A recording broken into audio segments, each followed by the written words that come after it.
Le 20h BFM, Alice Darfeuille.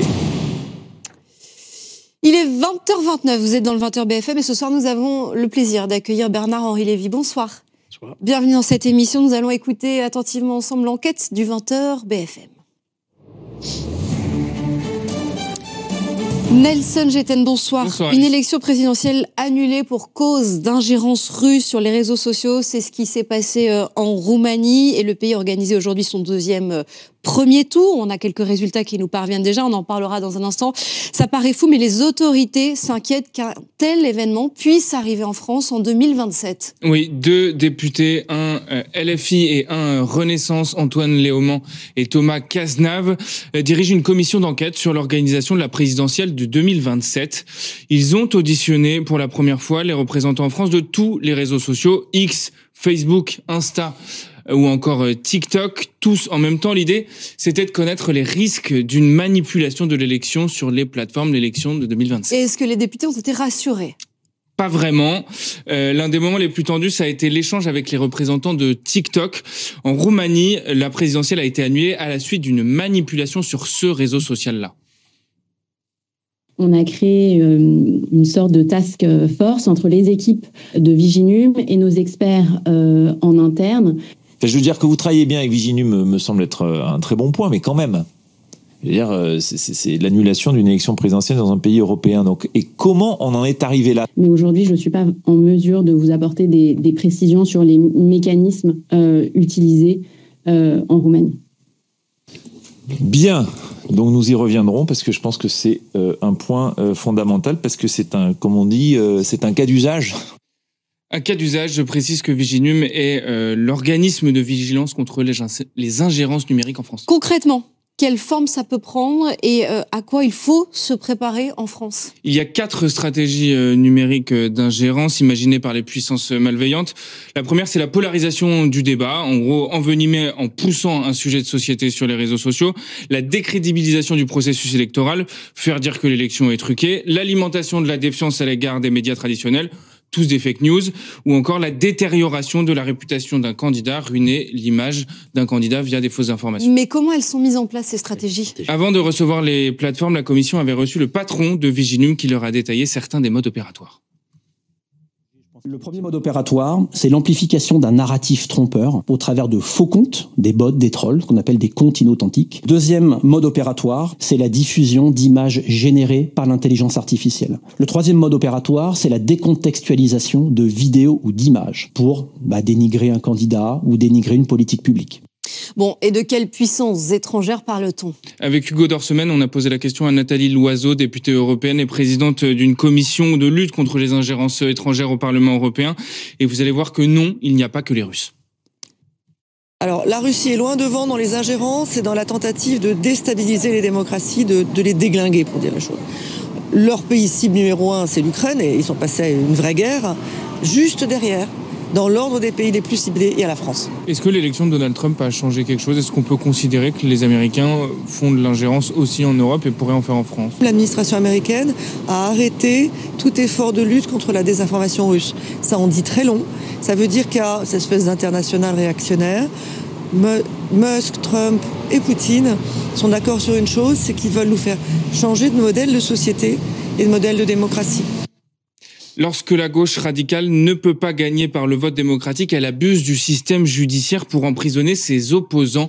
Je vous montre ce tweet d'Elon Musk qu'il a publié après la condamnation en première instance de Marine Le Pen, parce que c'est l'un des sujets d'inquiétude pour 2027, c'est l'inéligibilité ou non de Marine Le Pen. Quel qu'il soit, le jugement contre la candidate RN pourrait être récupéré par un pays étranger, soit pour polariser le débat, soit pour décrédibiliser le processus électoral, soit pour détériorer la réputation d'un candidat, ou les trois en même temps. Intéressant. Bernard-Henri Lévy, est-ce que ces ingérences sont un test pour nos démocraties et surtout sont-elles assez solides selon vous ? C'est plus qu'un test, c'est devenu le régime de nos démocraties. Les démocraties doivent compter avec cela. Elles doivent compter avec ces fermes à trolls, elles doivent compter avec ces manipulations systématiques. Rappelez-vous d'ailleurs le goûteur de Poutine, Prigojine, celui qui avait comploté contre Poutine et qui avait marché sur Moscou. Son premier métier, c'était ferme à trolls. un de ses premiers métiers, en tout cas celui par lequel il a fait fortune. Il lançait des bataillons de trolls, auteurs de fake news contre les démocraties. Donc, le danger est là. Première élection du président Macron, c'est à ça qu'il a eu affaire. Rappelez-vous, 2 jours avant le premier tour, avait été démasqué, dénoncé un système de manipulation à grande échelle. Première élection du président américain Donald Trump, son premier mandat, pareil. Il a été prouvé, nous savons aujourd'hui, a été documenté un système de manipulation massive émanant de fermes à trolls russes. Donc, ça fait partie. Il faut faire avec. Il faut faire avec. Ça fait partie du jeu qu'il convient de déjouer. Ça rend la démocratie, qui est déjà pas un régime facile, c'est là le plus difficile des régimes, ça rend l'exercice de la démocratie encore plus difficile et la vigilance encore plus nécessaire. Merci Nelson Djetten pour cette enquête. L'actualité internationale est dense. On va évidemment commencer par le conflit ukrainien avec beaucoup de déclarations aujourd'hui, notamment celle du président américain qui s'exprime à la télévision et qui dit, Donald Trump, ce soir, je pense quand même que nous sommes en bonne voie pour une trêve. Une partie y est vraiment prête, l'autre pas. Il faut arrêter ça. 5000 soldats meurent chaque jour. Vous allez dire chaque semaine, vous allez dire comment vous interprétez ces déclarations. Mais tout d'abord, est-ce qu'il a raison de dire, je rappelle que vous étiez encore en Ukraine il y a 8 jours, qu'on est en bonne voie pour une trêve? Vous y croyez, vous? Ça dépend de quoi on parle. Une trêve de quelques jours, peut-être, sûrement, mais c'est pas ça la question. La question, c'est la paix. Et la vraie question, c'est une paix juste. C'est une paix qui ne mette pas l'Europe en danger. C'est ça le sujet. Est-ce qu'on est près de cette paix-là? Ça, je ne crois pas. Zelensky refuse la proposition de Vladimir Poutine d'une trêve de 3 jours. Il dit il faut que ce soit 30 jours minimum pour qu'on puisse réenclencher des négociations diplomatiques. Il a raison. Bien sûr. Il a raison de dire que Poutine se moque du monde lorsqu'il demande une trêve de 3 jours. On a la mémoire courte. Il s'est déjà moqué du monde il y a quelques semaines en proposant une trêve de 30 heures, je crois, et qui n'a même pas respecté. Aujourd'hui, une trêve de 3 jours, qui sont les jours où il va fêter la défaite du nazisme à Moscou, oui. Et où il va recevoir Xi Jinping apparemment sur la place rouge. C'est une plaisanterie. C'est une trêve qui ne sert à rien qu'à servir ses propres intérêts. Une trêve, ça n'a de sens que si elle est assez longue pour que les interlocuteurs puissent se parler, pour que les questions puissent être mises sur la table, pour qu'une recherche de solutions puisse être engagée. Une trêve de 3 jours, quand ça l'arrange, parce que c'est le 9 mai, c'est une blague. Une trêve de 3 jours, ça ne peut pas, dans un premier temps, soulager les civils ?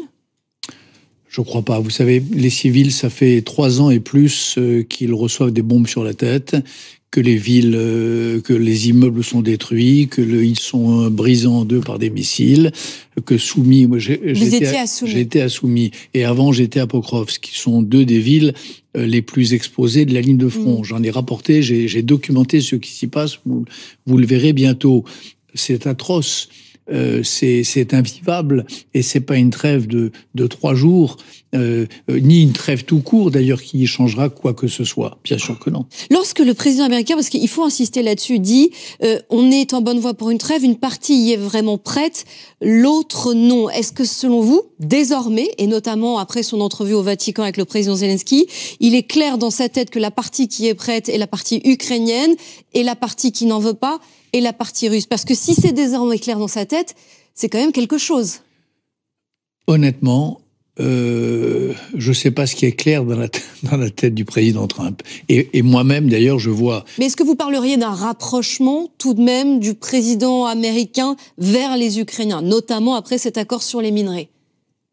Je crois que les Ukrainiens ont été, en effet, le président Zelensky a eu un sang-froid exceptionnel après l'incident du bureau ovale.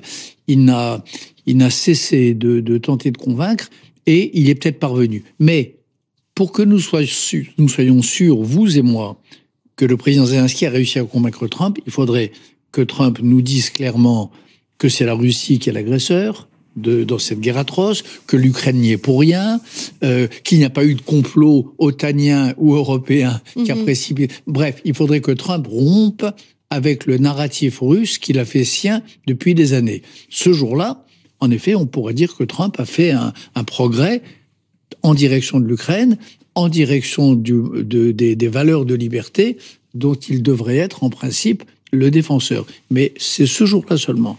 Je voudrais vous faire entendre ces déclarations de Thierry Breton qui était là ce midi sur le plateau de BFM TV sur les négociations ukrainiennes. Voilà comment il voit les choses. Les États-Unis se sont autoproclamés médiateurs. Et moi, je suis de ceux qui disent que la médiation n'a absolument pas démarré. C'est pas ça une médiation. Le président des États-Unis, Donald Trump, on dit qu'il serait intéressé par le prix Nobel. Est-ce qu'il n'a pas échoué, Donald Trump, bien sûr que pour l'instant, sur le dossier bien sûr que pour l'instant, il a totalement échoué sur le. Et j'en veux pour preuve les propos de Marco Rubio qui dit le secrétaire d'État américain, qui dit si jamais on tombe pas d'accord, on se retire. Mais attendez, ils se sont présentés comme médiateurs. Il y a eu des grandes médiations dans l'histoire. C'est un travail extrêmement complexe, la médiation. Est-ce que vous êtes d'accord avec lui? Surtout, de quelles informations vous disposez? Parce que vous êtes souvent en lien avec Zelensky. Est-ce que ces négociations, elles ont vraiment un jour commencé? Moi, ce que je crois savoir, c'est que les Ukrainiens ne céderont pas sur un certain nombre de choses. Ils ne céderont pas sur l'occupation des 75 ou 90% des 4 oblasts conquis partiellement depuis 2022. Ils ne céderont pas sur la Crimée, par exemple. Ça, je suis à peu près convaincu de cela. Alors qu'on a cru comprendre que les Américains étaient prêts à reconnaître que la Crimée soit un territoire russe, reste un territoire russe. Oui, mais au nom de quoi au nom de quoi les Américains prendraient-ils cette responsabilité-là? Et ne voient-ils pas le risque qu'ils prennent en introduisant cet énorme bug dans le système de l'ordre international tel qu'il a été organisé depuis 1945 ?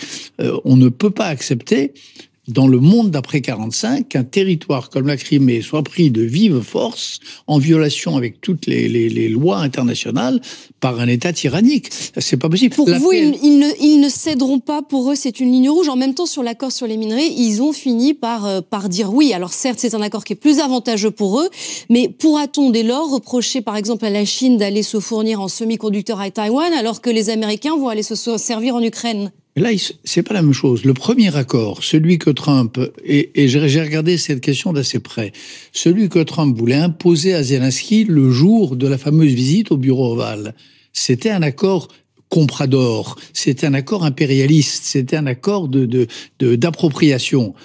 L'accord d'aujourd'hui ou l'accord d'hier ou avant-hier, c'est autre chose. C'est un accord, c'est une joint venture entre de futures compagnies ukrainiennes et des futures compagnies américaines dans 5 ans, dans 10 ans, dans 20 ans. C'est un accord de longue durée. Ça, c'est autre chose.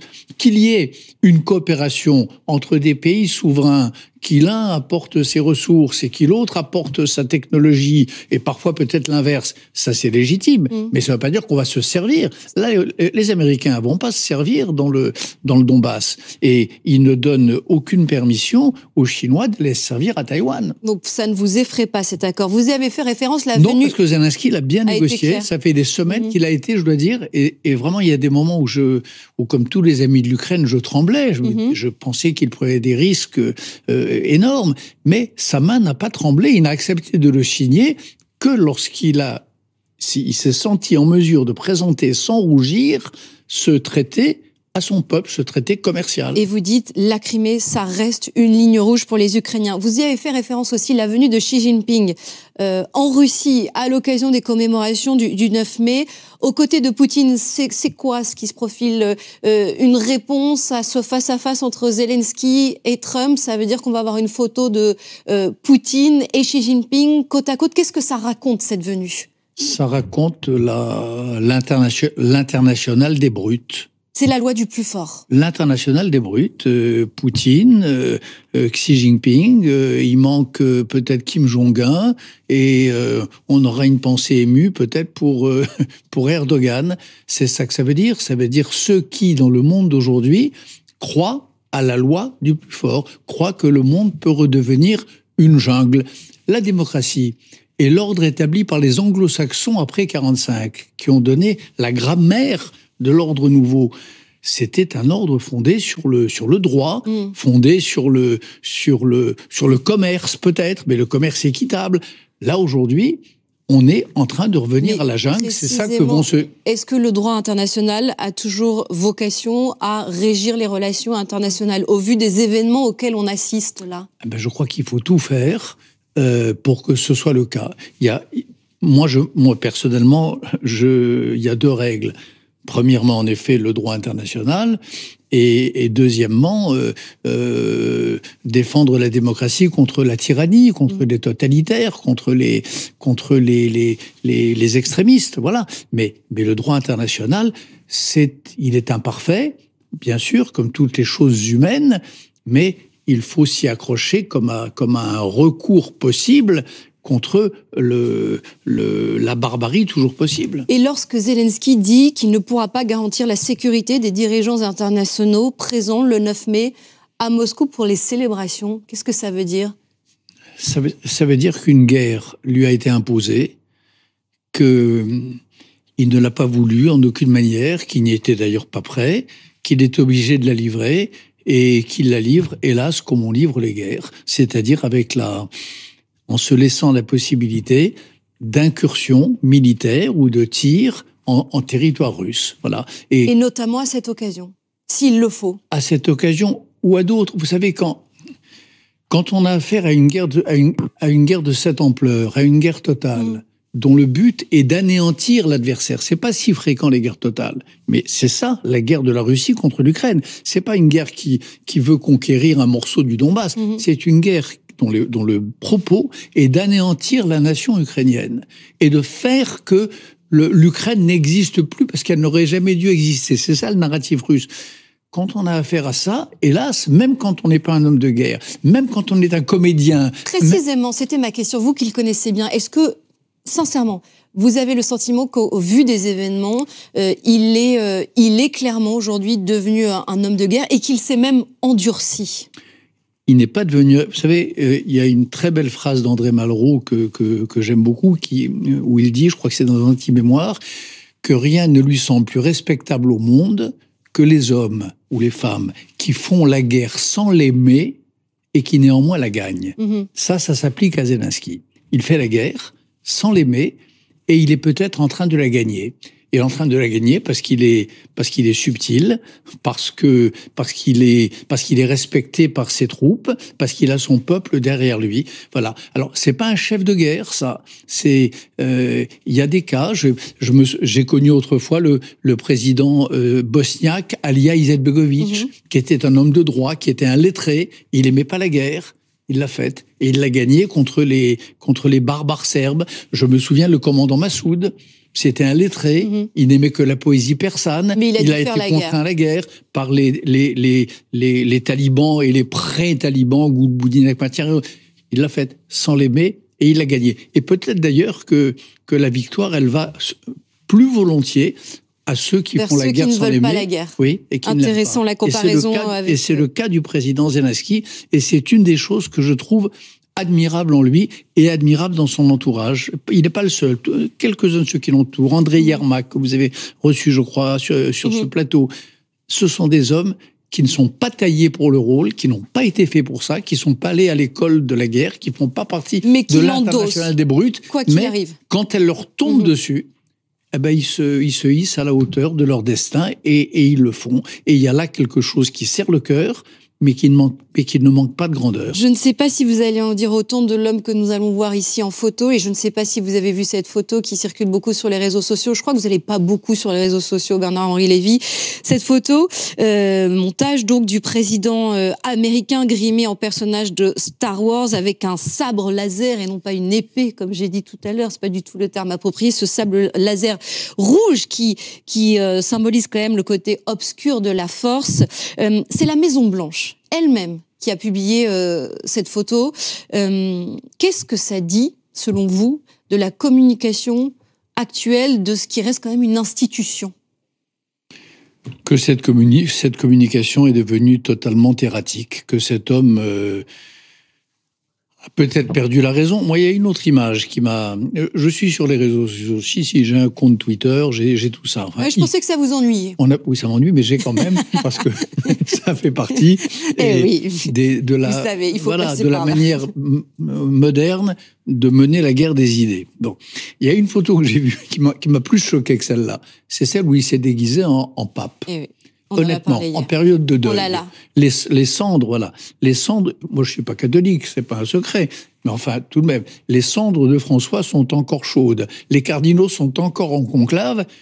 Et puis il poste sur son réseau social cette photo-là. Là, il y a quelque chose, il y a une espèce de... Vous savez, le dernier empereur romain, celui que ceux qu'on appelait les barbares ont détrôné, il s'appelait Romulus Augustule.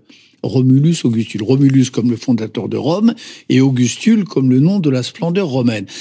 Il avait deux habitudes. La première, c'est que il aimait se déguiser de la manière la plus extravagante. Et puis la deuxième, c'est qu'il tweetait à propos des réseaux sociaux. Il passait sa vie dans un poulailler avec des coqs et des poules, et il pépiait avec ses poules. Voilà. Tweeter et se déguiser. Dernier empereur romain, Romulus Augustule, je vous laisse le soin de développer, d'imaginer la comparaison. J'ai peur qu'on en soit là. Et encore une fois, je n'aimerais pas ça. Moi, la chute de l'Empire américain, c'est ça? Ah oui. Enfin, en tout cas, il y a quelque chose là qui y ressemble. Et Dieu sait, je suis pro-américain. Je pense que j'ai toujours pensé jusqu'à maintenant que l'Amérique était la capitale du monde libre, que c'est l'Amérique qui avait évité à 2 reprises empêché l'Europe de se suicider. Je crois que c'est grâce à Ronald Reagan et Jean-Paul II d'ailleurs, et les dissidents soviétiques, que le bloc de l'Est s'est effondré. Mais quand je vois ça, quelque chose en moi est saisi d'effroi. Il y a quelque chose d'effrayant dans ces images que vous montrez là. Et je précise qu'il a annoncé ce soir, alors il peut encore changer d'avis, qu'il ne briguerait pas un 3e mandat. Un mot quand même de ce qui se passe. Il manquait plus que ça. Au nom de quoi briguerait-il? J'étais sûre que vous alliez dire ça. Non, mais parce qu'à un moment donné, il a quand même entretenu le doute. Là, ça semble assez clair, mais il peut encore changer d'avis. Je voudrais qu'on parle de ce qui se passe dans la bande de Gaza. Bernard-Henri Lévy, on a appris ce soir que l'armée israélienne confirme le rappel de dizaines de milliers de réservistes pour son offensive à Gaza, en disant que son objectif reste la destruction de toutes les infrastructures du Hamas. Avec les bombardements, ou à tout le moins le blocage systématique des couloirs humanitaires depuis maintenant 2 mois, est-ce qu'on n'est pas clairement passé de l'acte de guerre au crime de guerre? Le crime de guerre, vous savez, il est commis aujourd'hui par ceux qui persistent à ne pas libérer les otages, persistent à maintenir la pression guerrière et à ne pas rendre les armes alors qu'ils sont objectivement vaincus. Il est du côté de ceux qui, je parle du Hamas là naturellement, qui lorsque des voix dissidentes s'expriment dans leur rang, les détruisent avec la violence dont on ne parle pas assez, les crimes de guerre sont là. Ce qui se passe à Gaza... Personne ne remet en cause les horreurs du Hamas, Bernard-Henri Lévy, mais là, c'est une atteinte au droit international humanitaire, qui est d'ailleurs un des critères retenus pour le crime de guerre, Bernard-Henri Lévy. D'abord, il n'est pas exact que l'aide humanitaire a totalement cessé de passer. Elle n'a pas totalement cessé de passer. Le vrai problème, les organisations humanitaires qui réussissent tant bien que mal à travailler sur place disent qu'il est sur le point de s'effondrer. C'est très difficile de savoir parce qu'en plus on ne peut pas envoyer de journalistes, mais c'est une catastrophe humanitaire, Bernard-Henri Lévy. La catastrophe, oui, mais la première cause de la catastrophe humanitaire, elle vient du fait que lorsque l'aide humanitaire passe, elle est confisquée de vive force par le Hamas. C'est ce que dit l'armée israélienne. Non, mais c'est vrai. C'est pas ce que dit l'armée israélienne, c'est ce que dit la communication du Hamas. Le Hamas lui-même reconnaît qu'il s'approprie cette aide humanitaire afin d'en assurer la distribution. C'est-à-dire, en réalité, la revente. Donc on laisse les gens crever de faim? Non. Je vous répète que cette situation est atroce. C'est un crève-cœur. Je n'ai même plus envie de contester les chiffres. Et de commenter, je l'entends. Alors que faut-il faire? Que faut-il faire? Que le Hamas dépose les armes, que ceux qui ont du pouvoir sur le Hamas les y contraignent, que au lieu de proclamer, comme l'ont fait certains et comme d'autres se préparent à le faire, un État palestinien aujourd'hui, ici et maintenant, que l'on pose des conditions, que l'on dise qu'il y aura un État palestinien le jour où le Hamas aura déposé les armes, le jour où une direction, où des femmes et des hommes palestiniens se seront levés avec un programme civilisé, un programme admettant l'existence d'Israël. C'est ça qu'il faudrait faire. Nous avons tous une responsabilité énorme. Je vois des dirigeants occidentaux qui disent la meilleure réponse à ça, c'est de reconnaître la Palestine. Non. La première des responsabilités, c'est de reconnaître et d'aider et d'encourager et d'aider à naître ceux qui, à l'intérieur de la nation palestinienne, en ont eux-mêmes assez de cette dictature Hamas et du naufrage qu'elle a infligé à son peuple. Allez, on passe au choix du 20h BFM avec vous, Olivier Ravanello, et ce qui se joue en ce moment même en direct en Roumanie. Exactement, c'est une élection présidentielle qui au fond est un référendum pro ou anti-Europe, pro ou anti-Poutine, pro ou anti-Trumpisme. Tout a commencé il y a à peu près un an quand on a vu émerger un candidat absolument inconnu, un fonctionnaire qui, par le biais des réseaux sociaux, est arrivé en tête des intentions de vote et a fini par arriver en tête du premier tour d'une élection. Et puis, l'opposition s'est alarmée et on a découvert au fil d'une enquête qu'il y avait bien eu une intervention de la Russie pour s'appuyer sur les réseaux sociaux et notamment sur TikTok pour faire grandir son influence. On a découvert aussi durant l'enquête que ce même homme était entouré traditionnellement, maintenant dans l'extrême droite, par des fanatiques du Troisième Reich qui considèrent ouvertement que les Juifs continuent d'étouffer la Roumanie et de contrôler l'Europe.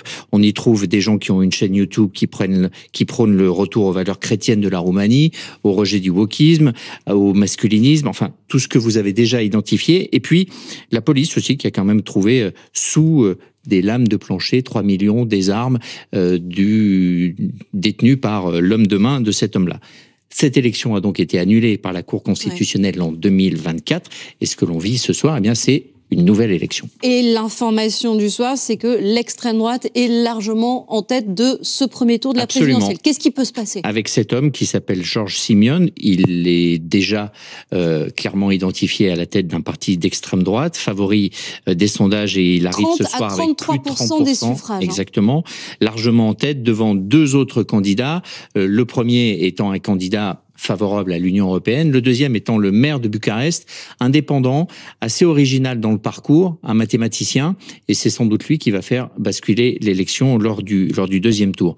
Le programme de Simeon, il faut bien l'avoir en tête, il est de sortir de l'OTAN, de sortir de l'Europe, de revenir aux fameuses valeurs chrétiennes. En gros, c'est un programme qui ne déplairait pas à Poutine. Merci beaucoup, Olivier. On dit peut-être très rapidement un mot sur la raison pour laquelle justement Poutine et la Russie s'intéressent autant à ce qui se passe en Roumanie. Si on voit une carte, inutile de vous faire un dessin, une carte suffit, vous allez immédiatement comprendre. Pourquoi est-ce que Poutine s'intéresse à ce qui se passe? Parce que la Roumanie, c'est 650 km de frontière commune avec l'Ukraine. Vous voyez un petit corridor qui permet justement d'acheminer de l'aide militaire vers l'Ukraine. Il y a aujourd'hui en Roumanie, à Constanța, la plus grande base de l'OTAN, qui donne à la fois sur la mer Noire, base qui est en train d'être agrandie pour devenir une base aérienne extrêmement importante. Donc, ce soir, Simeon est en tête du premier tour. S'il gagne cette élection, je vous garantis qu'à Moscou, on ouvrira le champagne. Anne-Charlène Bézina, votre choix du 20h BFM. Nous avons 2 minutes pour parler de ce terme islamophobie. De quoi es-tu le nom? La controverse autour de la qualification d'islamophobie du crime d'Abou Bakr Cissé agite, c'est vrai, la vie politique depuis une semaine. Point sur le droit, la politique et le vivre ensemble autour de cette notion. Alors, que dit le droit? Alors, que dit le droit? Eh bien, beaucoup de choses. D'abord, sur les propos, l'article 10 de notre Déclaration des droits de l'homme qui dit bien que la liberté d'expression, elle est religieuse ou elle n'est pas, donc elle est absolument totale. Sauf que il ne faut évidemment pas troubler l'ordre public et l'injure raciste ou antisémite, elle est punie par le droit pénal. Non public, c'est les articles 225-16, si c'est suivant, je n'y reviens pas. Public, c'est la loi très importante sur les délits de presse de 1881. Donc on ne manque pas évidemment d'arsenaux pénaux sur ces questions, avec une spécificité évidemment pour la religion juive, qui est l'antisémitisme par rapport à la Shoah, et avec ce délit de négationnisme ou le délit d'apologie, toutes ces questions qui sont relayées en fait par les délits de presse.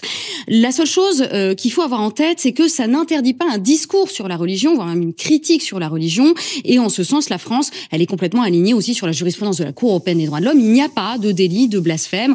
On peut, et je cite ici l'affaire sur les caricatures de Mahomet et le très important arrêt du tribunal correctionnel, on peut heurter, choquer ou inquiéter une religion. Donc voilà les impératifs. Pour les crimes, évidemment, c'est encore plus grave, et le code pénal dit une chose très importante, c'est que les peines encourues sont aggravées lorsque il y a une infraction commise à raison de l'appartenance ou de l'appartenance, non-appartenance, mais supposée aussi, dans des cas graves, victime par rapport à son ethnie, sa nationalité, sa race, sa religion, et on met ça aussi en comparaison avec ce qu'on appelle les crimes de haine, homophobie, transphobie, etc. Donc en fait, en gros, on n'a pas un droit qui va nous dire qu'il y a un crime islamophobe ou antisémite, etc., mais on nous dit un crime raciste, un crime qui va inciter à la haine, c'est ça que le droit punit, et tout dépend des circonstances de l'infraction. La procureure a bien dit, bon là, l'idée qu'il n'y ait pas d'antiterrorisme n'amenuise évidemment pas l'infraction. Alors, politiquement, c'est quand même là qu'on va avoir un problème par rapport au fait que déjà personne ne fait ce travail-là juridique, d'expliquer les mots,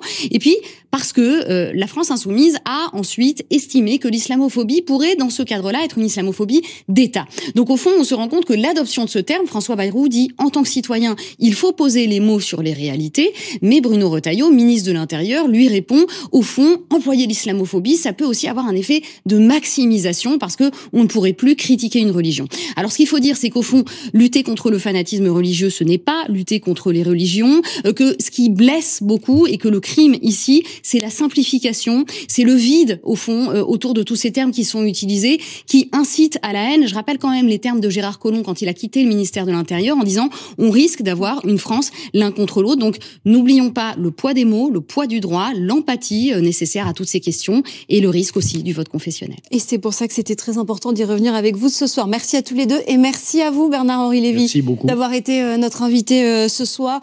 Nous allons passer à notre soirée Ligne Rouge, notre long format consacré aux relations. On va parler de la famille royale britannique, tout autre chose, alors que Harry a lancé un message à sa famille en appelant à la réconciliation. Retour sur la relation entre les deux frères, William et Harry, les frères ennemis. C'est évidemment un document des équipes de Ligne Rouge.